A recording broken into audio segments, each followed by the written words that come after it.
नमस्कार, knocking.com में आपका स्वागत है। आज शुरुआत करूंगा बशीर बद्र के एक शेर से। लोग टूट जाते हैं एक घर बनाने में, तुम तरस नहीं खाते यूं बस्तियां जलाने में।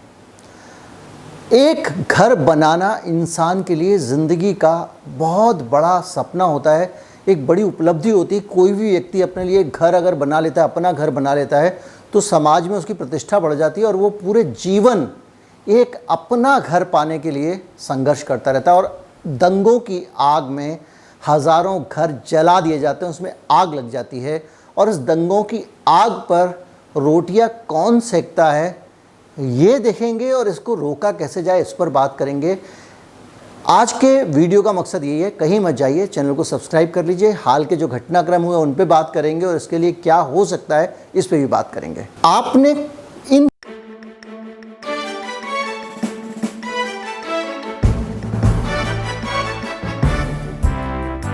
दिनों में कुछ खबरें लगातार और सोशल मीडिया पर वीडियोस देखे होंगे जो एक ख़ास तरह के समाज के बदलते चरित्र की तरफ इशारा कर रहे होंगे। लगातार आपके और आपके पास पड़ोस के लोग हिंदू मुसलमान वाले भड़काऊ मैसेज आपको भेजने लगे होंगे। सोशल मीडिया के अंदर तरह तरह के मैसेज ऐसे आ रहे होंगे जो पिछले 4-6 महीने या साल भर से या 1.5 साल से नहीं आ रहे थे। अचानक ऐसे मैसेजेस की बाढ़ आ गई है। सोशल मीडिया पे, व्हाट्सएप पे जो ये भड़काऊ मैसेज आते हैं, इनको तो आप छोड़ भी दें। वैसे तो मैं आपको ये सलाह दूंगा कि इनको छोड़े नहीं। जब भी कोई मैसेज आए, मेरा तो ये नियम है, जब भी कोई मैसेज आता है मैं उसकी जो जानकारी है उसको निकालता हूँ, गूगल पे सर्च करता हूँ। अगर वो जानकारी किसी क्रेडिबल वेबसाइट पे है, कहीं पे है, तो मैं उसको सही मानता हूँ। वरना अक्सर ये होता है कि इस तरह की चीज़ों को सर्च करने में फैक्ट चेक जो होते हैं उनके अंदर पता लग जाता है और सबसे बड़ा लाभ ये होता है कि वो हम आगे एक गंदगी फॉरवर्ड करने से बच जाते हैं। अब जो आने वाले समय है उसमें इसकी भूमिका आपकी बहुत बढ़ जाती है। लेकिन क्या हो कि सोशल मीडिया की जगह मेन स्ट्रीम मीडिया पर ही आग लगाऊ कंटेंट लगातार आने लग जाए। मैं आपको कुछ उदाहरण देता हूँ। शामली में 19 बंजारों को, मुसलमान थे, उनको हिंदू बनाने की खबर बढ़ा चढ़ा के मीडिया में छापी गई और इस पे खूब शोर शराबा हंगामा हुआ। और बाद में इस मामले में जो कन्वर्ट हुए थे उन्होंने कहा कि साहब हमको तो भ्रम में, धोखे में, झूठ बोलकर कन्वर्ट करा दिया गया था और जो इसको मामला घर वापसी के जैसे ग्लोरीफाई शब्द के साथ में कुछ ऐसे शब्द और मुहावरे बना दिए, उसको बेचा गया। अभी आप कहीं कंक्लूड मत करिएगा, सिर्फ खबरें आपको बता रहा हूँ, जल्दीबाजी में मत रहिएगा। दिल्ली में संसद मार्ग पे, जिस जगह को संसद का प्रतीक माना जाता है, पहले ये होता था कि संसद के बाहर आप प्रदर्शन कर सकते थे विजय चौक पे, उसके बाद आपको थोड़ी दूर बोट क्लब पे रोक दिया गया, उसके बाद में आपको जंतर मंतर पे भेज दिया गया और जंतर मंतर, संसद मार्ग पे आप प्रदर्शन करते थे, फिर वो जंतर मंतर थोड़ा वहाँ से और दूर है, वहाँ पहुँच गए। वो बेसिकली ये है कि आप संसद पे ही प्रदर्शन कर रहे होते हैं, वो प्रतीकात्मक रूप से संसद मार्ग पर प्रदर्शन करते हुए मुसलमानों के खिलाफ बेहद आपत्तिजनक नारे लगाए, जिसमें अश्विनी उपाध्याय जो बीजेपी के प्रवक्ता भी हैं और सुप्रीम कोर्ट के वकील भी हैं, वो गिरफ्तार हुए और वो पूरा मामला आपको पता है।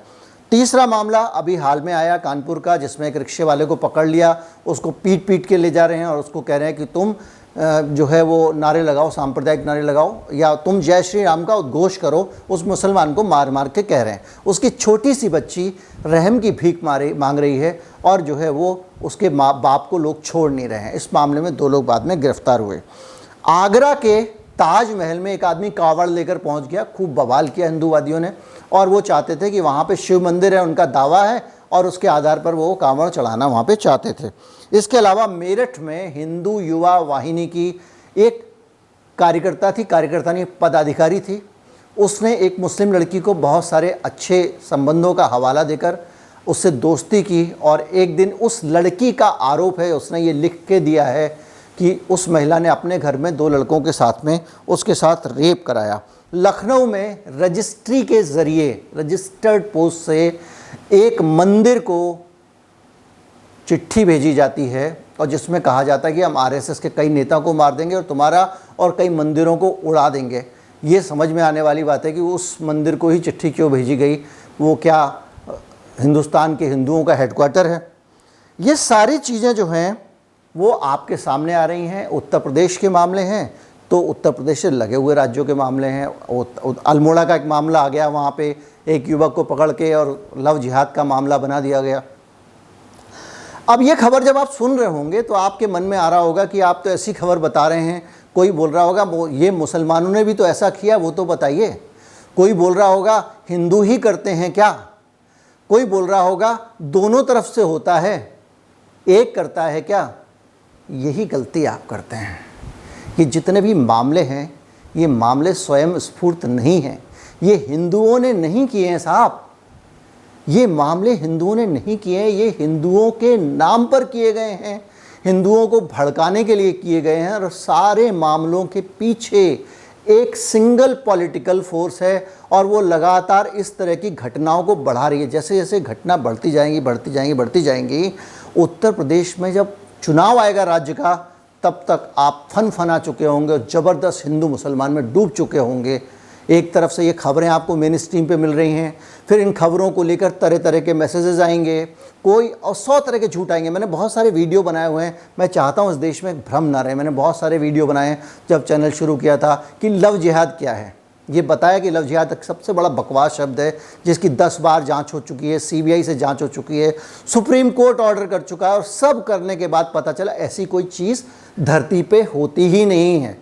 एक हिंदू लड़की मुसलमान से शादी कर ले तो घर वाले शादी तोड़वाने के लिए लव जिहाद का केस लिखवा देते हैं। लव जिहाद का जो मतलब होता है पारिभाषिक रूप से, जिसको आम तौर पे आप व्हाट्सएप में पढ़ते होंगे, वो ये होता है कि धर्म परिवर्तन के नाम पर जिहाद किया जाए, धर्म परिवर्तन कराया जाए, और किस लिए, जिहाद करने के लिए बड़े स्तर पर ऑर्गेनाइज गैंग हो, आतंकवादी लोग हों, अलग अलग जगहों पे वो लड़कियों का धर्म परिवर्तन कराएं, जो कि किसी मामले में नहीं पाला जाता है। एक मुसलमान लड़का किसी हिंदू लड़के से शादी कर ले, आप उसको लव जिहाद बोल देते हो। ज़्यादातर मामलों में होता ही है कि बाद में लड़की कहती है भाई मैंने अपनी मर्जी से शादी की है, मुझे माफ़ कर दीजिए, हमें अपनी ज़िंदगी जीने न दीजिए। लेकिन अब आप बताइए, आप लड़की के पिता हैं और आप हिंदू हैं, नॉर्मली हमारे समाज में इस तरह की शादियाँ स्वीकार नहीं होती हैं। अब आप क्या करते हैं कि उस शादी को रुकवाने के लिए जब आप जाएंगे तो वो पुलिस वाला आपको बोलेगा भाई ये हस्बैंड वाइफ का आपसी मामला है। लेकिन अगर उसी शादी को रुकवाने के लिए आप बोलेंगे ये लव जिहाद का मामला है, तो पुलिस के कान खड़े हो जाएंगे और वो ठीक से इन्वेस्टिगेट करेगी। खुद पुलिस वाला भी आपको सलाह दे देगा, मैं आपको बता रहा हूँ लव जिहाद की रिपोर्ट लिखा दो, फिर मैं पकड़ लाऊंगा, दोनों को उठा लाऊंगा, छुड़वा दूंगा। ये चीज़ें हिंदुस्तान में प्यार के दुश्मन लगातार कर रहे हैं लव जिहाद पे। खैर, मैं वापस आता हूँ। तो इस तरह से जो है बहुत सारे मामले आते जा रहे हैं और ये मामले धीरे धीरे बढ़ते जाएंगे। जैसे लव जिहाद बताया, दूसरा एक और तथ्य आता है इंटरनेट पे, आप मेरे सब पे video detailed fact and figures के साथ में, वो ये कि जब मुसलमानों की आबादी बढ़ती जाती है तो इस्लामिक देश बन जाता है। ये बहुत सारे आबादी बढ़ाते हैं, ये भी आएगा अभी।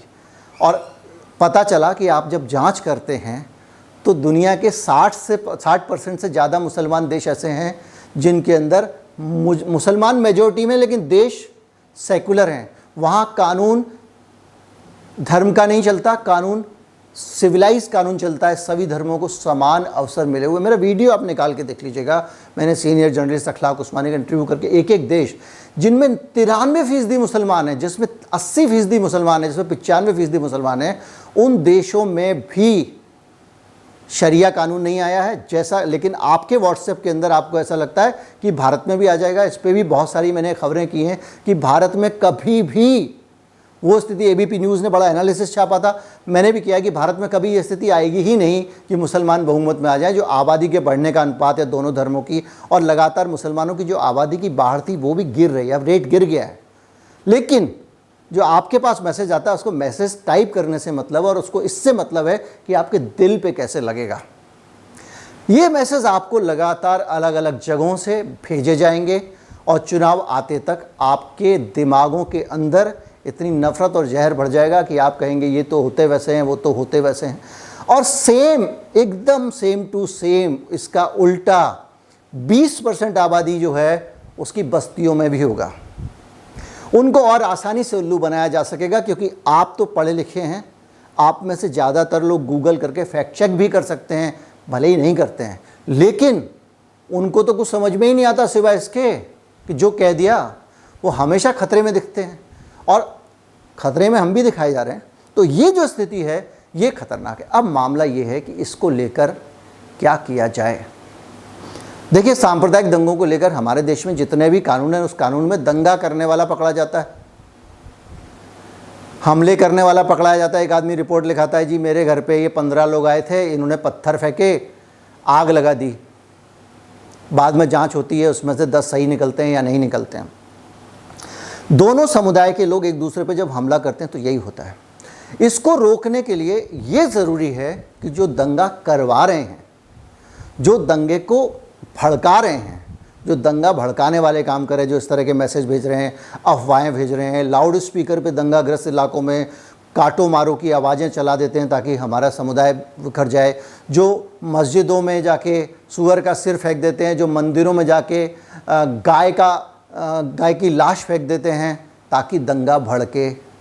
ऐसे लोग जो दंगा कराने के पीछे जिनका काम है, और ये बात 100 दफ़ा साबित हो चुकी है कि दंगा करवाया जाता है और करवाने के पीछे कुछ पॉलिटिकल हेड्स होते हैं और उनके पॉलिटिकल मकसद होते हैं, उनके खिलाफ जो दंगा करवा रहे हैं इस देश में कोई कानून नहीं है। ये दुर्भाग्य है।